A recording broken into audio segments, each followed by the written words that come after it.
All right, now we're going to bring up Genna Harris, who is our Institute program manager and has been managing the MailChimp from day one to now what's to become a fairly complicated system we have running across lots of lists and programs. And so Genna's going to tell us a little bit about what she's learned managing our growing and increasingly complex system.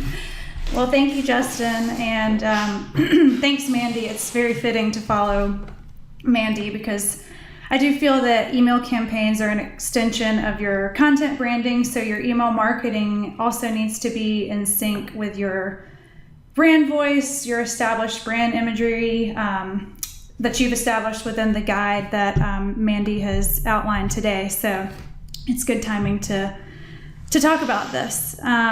So I just wanted to introduce myself briefly. I'm Genna Harris, and I am the program manager for the JB Media Institute. And some of you who are current subscribers or past students of the Institute know that I'm usually behind the scenes on these webinars. So I am excited to be on the mic today. I do have a lot to cover, so I'm going to ask you guys to hold your questions until the end, and I look forward to addressing them.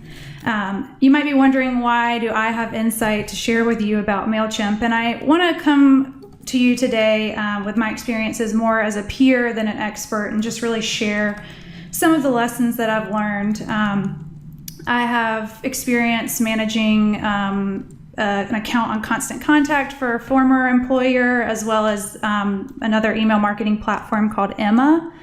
And then I started managing JB Media's MailChimp for about 2 years ago.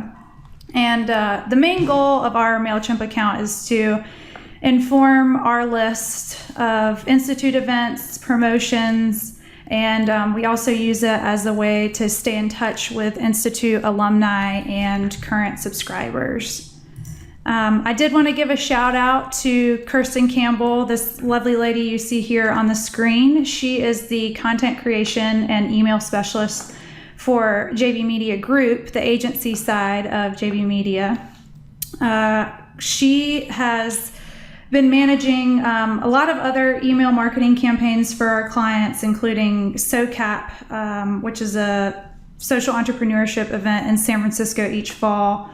And she also handles the correspondence throughout the year with people on that SoCap list, which I think is about over 20,000 people. Yeah, it's close to 25,000. And we just added 2,000 recently from sweepstakes we did. Yeah, so major shout out to Kirsten for helping me put this presentation together, but also kind of being my mentor and guide along the way.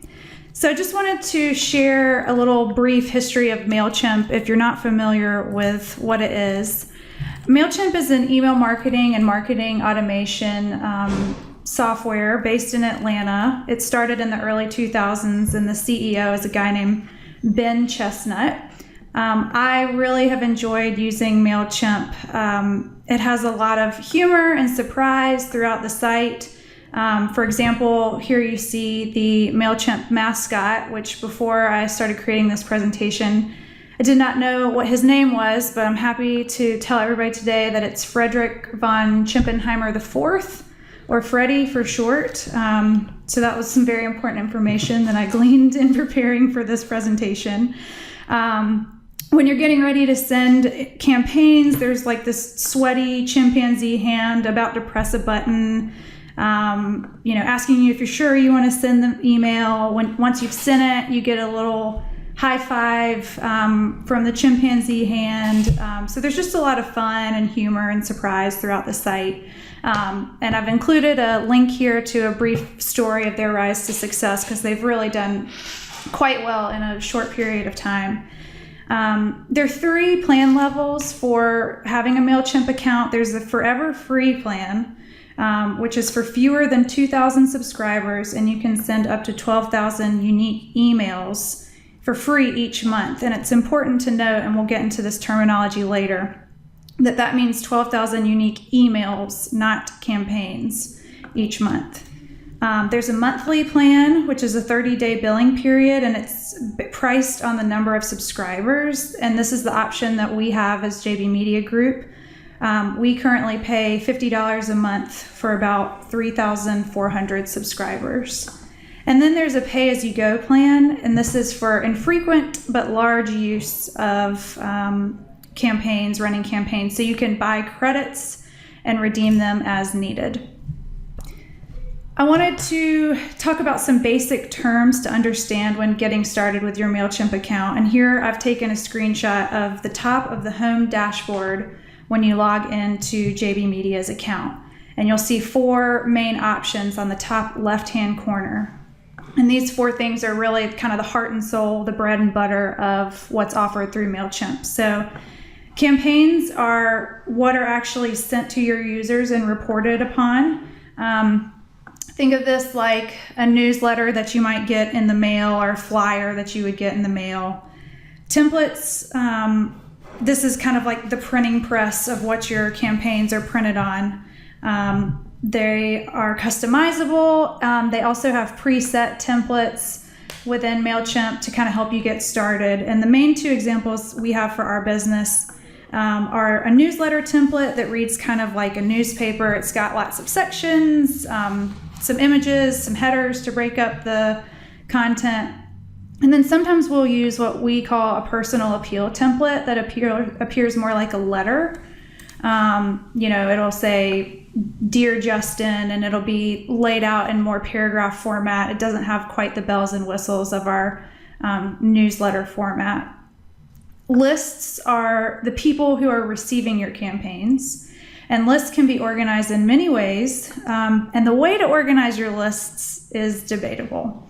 We'll talk more about this shortly, and this is actually going to be probably the largest concentration of our chat today is about list management and segmentation. Reports are not just based on the results of your campaigns, like the links clicked in your campaigns or the open rates or the unsubscribe rates. But you can also get great reports about your users, the people in your lists, like how often they open your emails, what time do they normally open your email. I don't have a ton of time to get into the reporting features of MailChimp today, and I was thinking maybe we could do a follow-up webinar about reporting because there is a lot that MailChimp offers in this arena. So here I want to go a little bit deeper into the list side of MailChimp. And I've shared a link here called Getting Started with Lists, which is a really awesome resource from MailChimp that I would encourage you all to check out once we send out the slides. But there are many ways to manage your lists within MailChimp. You can choose to just have several lists that speak to separate campaigns.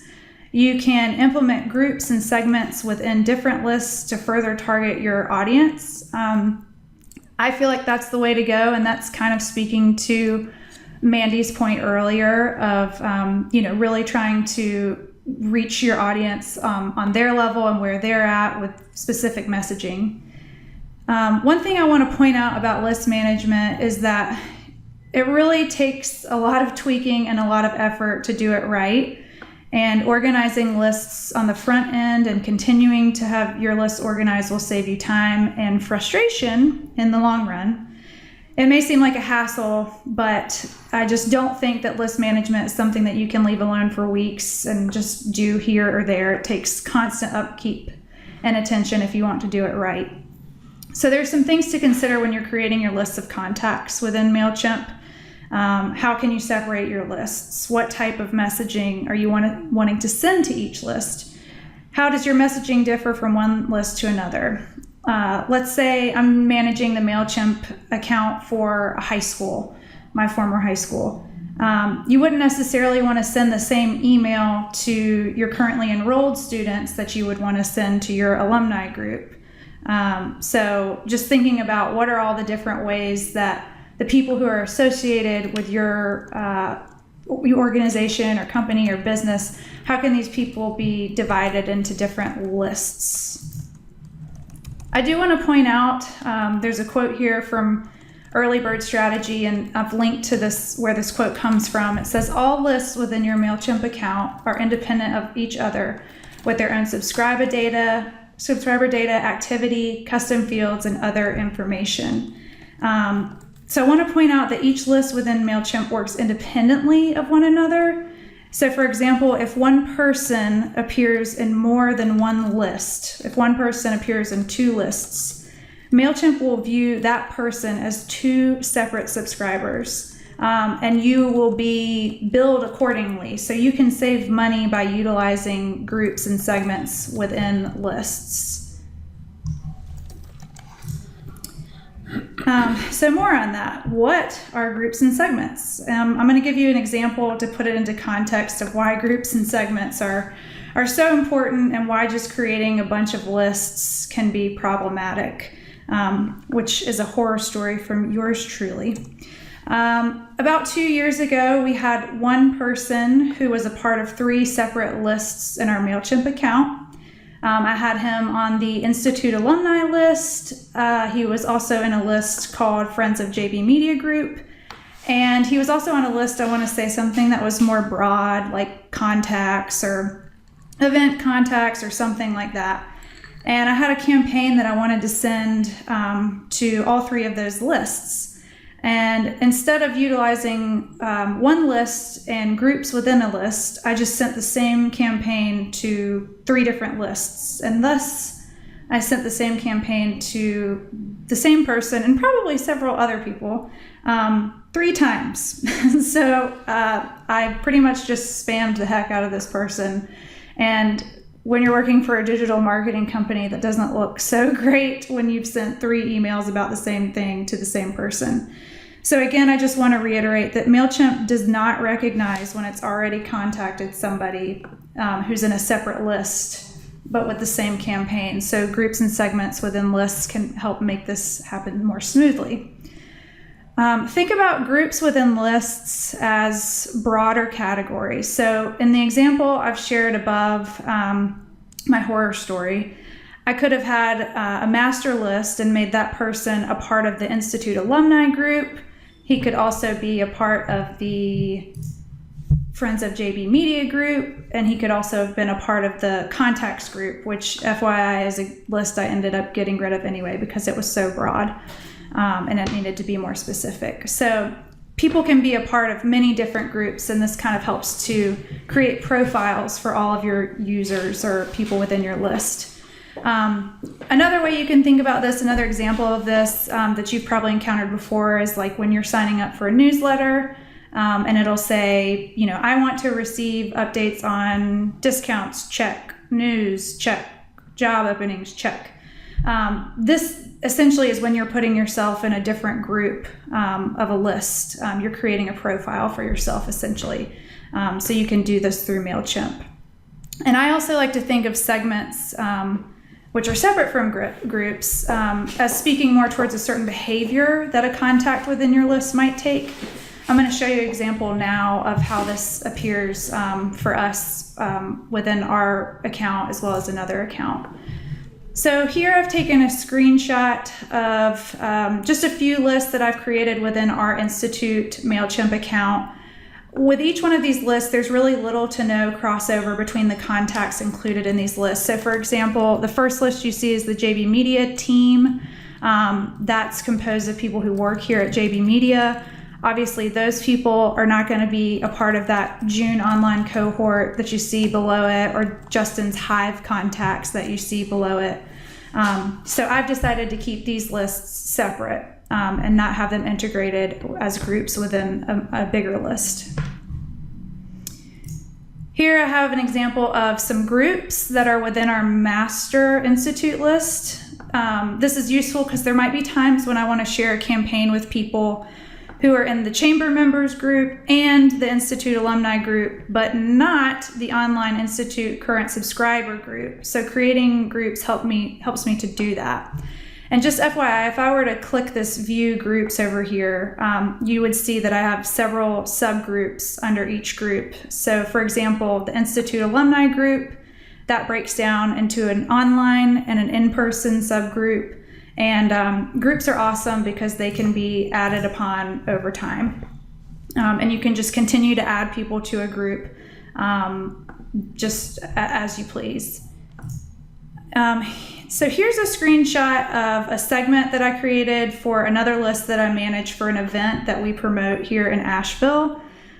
This segment here, 2016 conference attendees, represents people who were on the main email list who did sign up for the conference in 2016 and attended in 2016. And as you can imagine, the messaging for them this year going into the conference is different than people who have never attended the conference before, because they're familiar with the conference.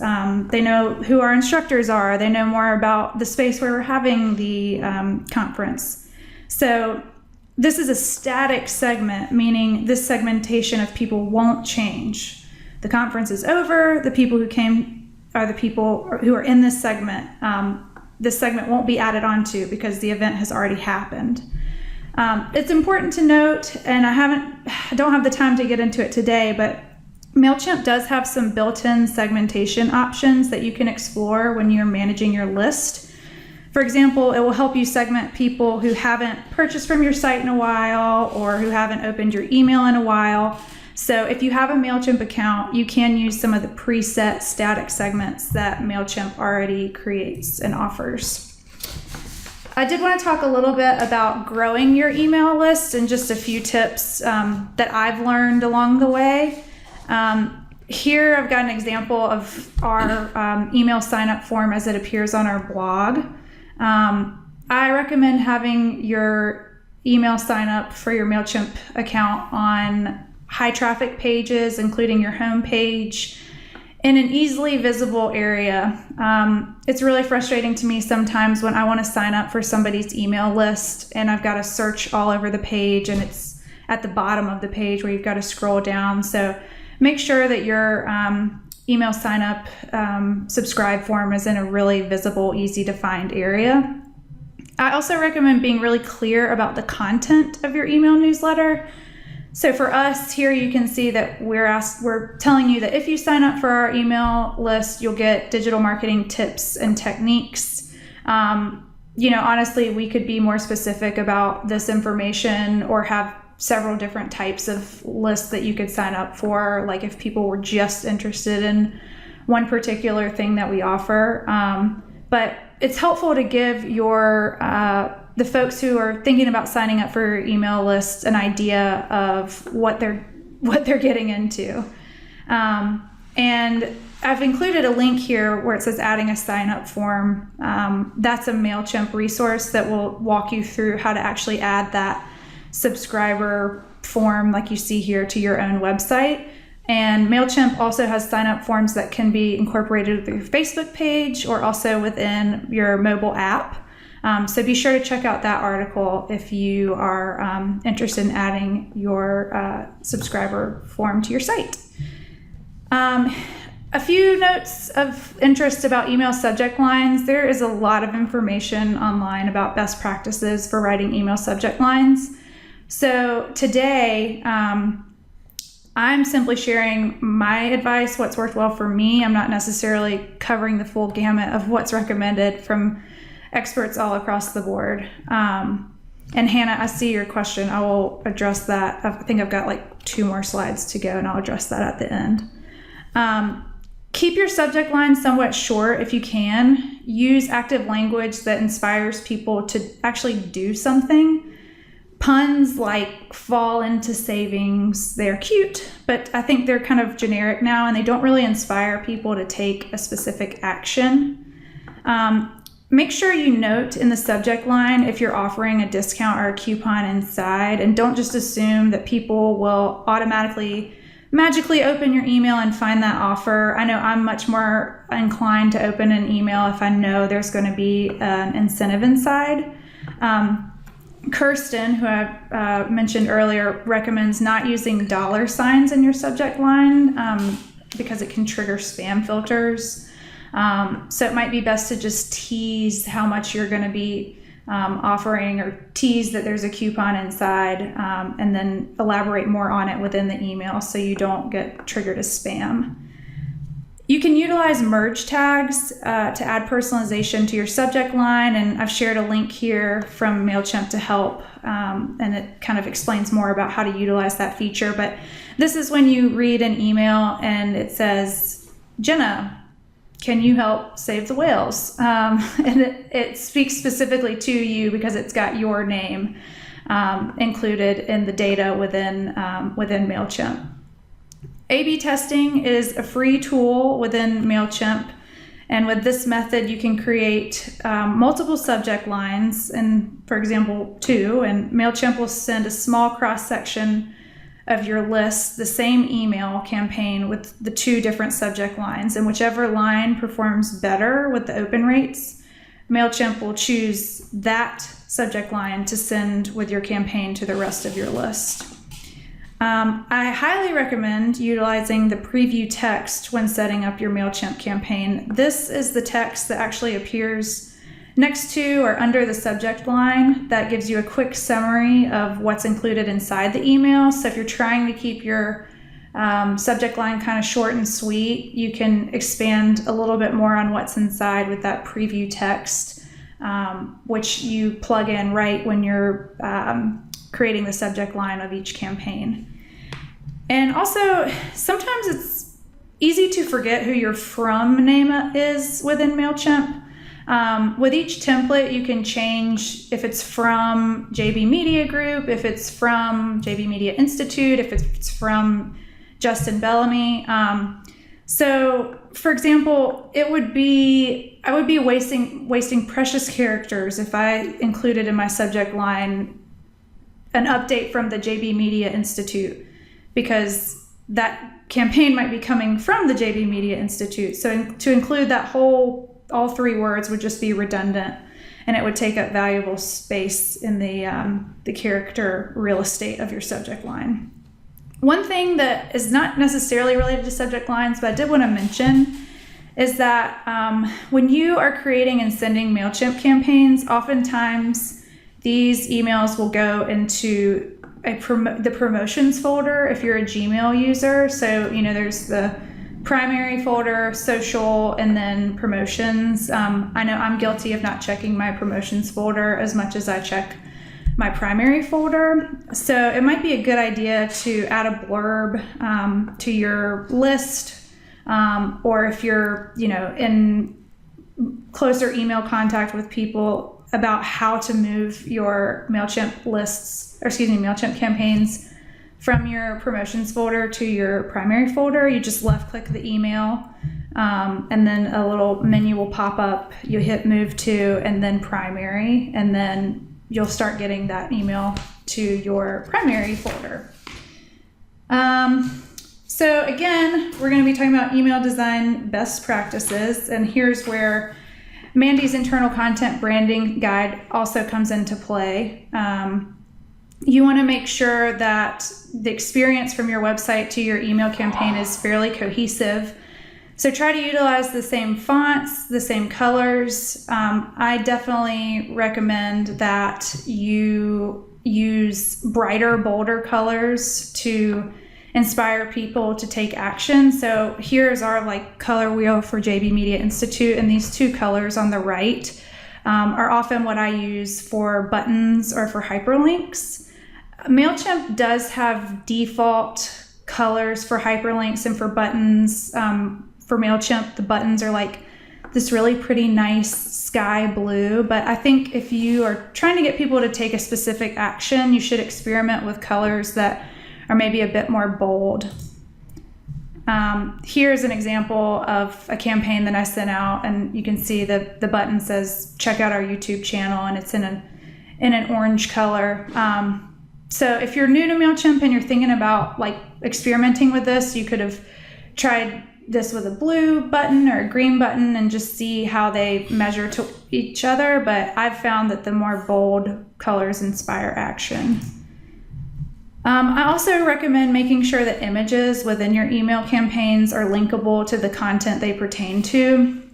Like if you're using an image as a header, sometimes people will think that the image is a button, so it's best to make your images link to something off the page related to the content that the image is representing. The order of your content within your email matters.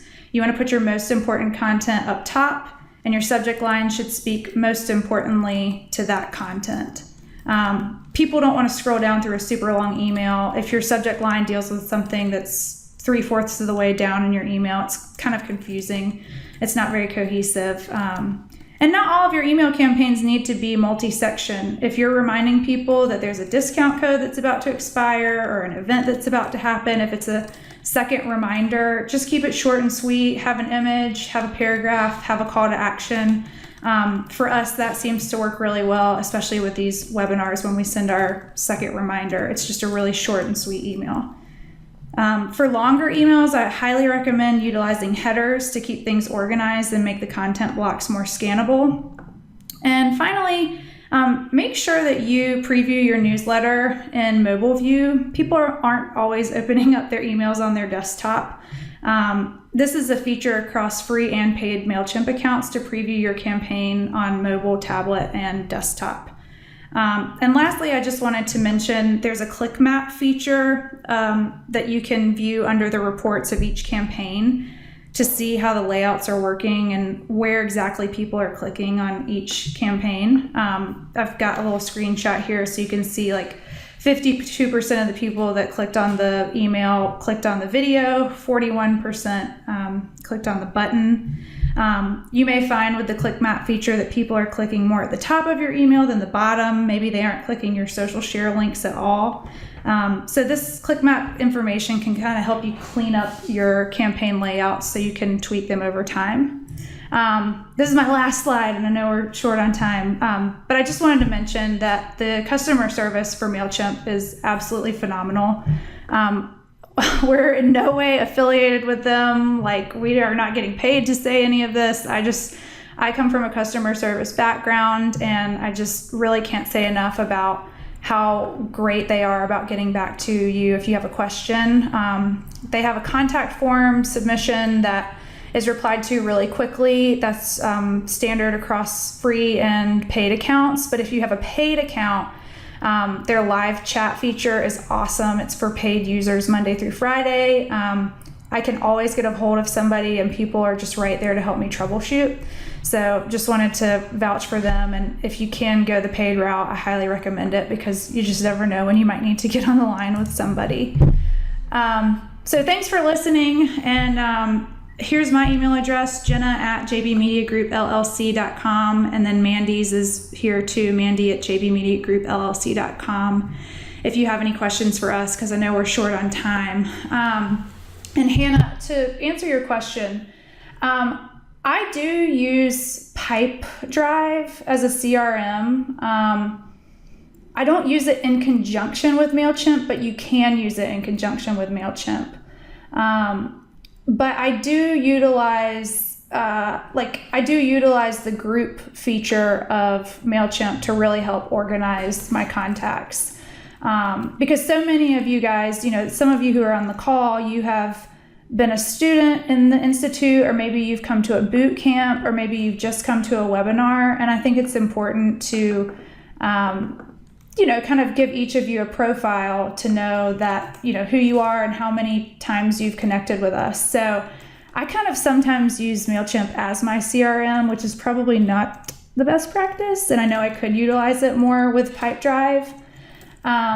And then your question about the email servers that don't show preview text. I'm not sure. I'm coming at this from, having used Microsoft Outlook, which definitely has preview text. The iPhone mail system definitely has preview text. Gmail on your phone and on your desktop definitely has preview text. So I'm actually not sure about what servers don't.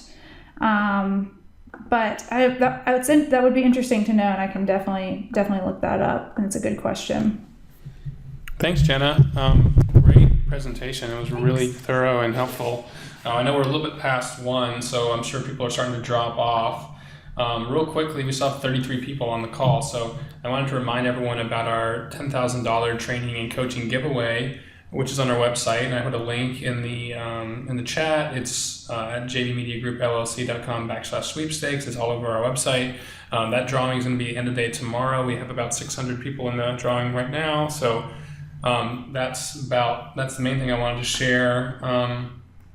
And I guess since we haven't taken any questions about your presentation, we can maybe we have 5 minutes more if anyone has any questions. If we don't have any questions, people will start logging off. But so as we've started, maybe I'll start with one simple question. As we've got more complicated with the number of lists we have, what has been the biggest challenge for you sort of keeping it organized? Sure.